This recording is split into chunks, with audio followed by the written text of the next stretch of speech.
শুরুতেই জানাই সবাইকে শুভ বিজয়, প্রীতি শুভেচ্ছা। বড়দের আমার প্রণাম, ছোটদের আমার অনেক অনেক অনেক ভালোবাসা।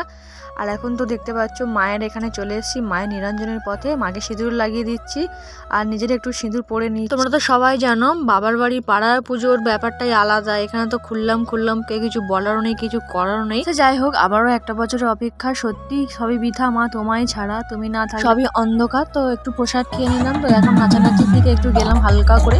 আর দেখো, আমি যখন নাচানাচি শুরু করেছি তখন এখানে সবাই বসে আছে। অনেকটা রাতও হয়ে গেছিলো, তখন আমি শুরু করেছিলাম।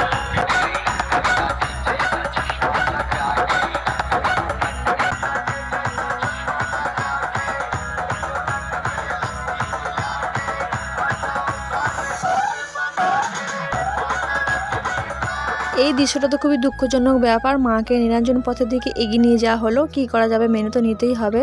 আবারও অপেক্ষায় থাকবো মা। ভিডিওটি ভালো লাগলে একটা লাইক কমেন্ট করো। আজকে ভিডিওটা এই পর্যন্ত।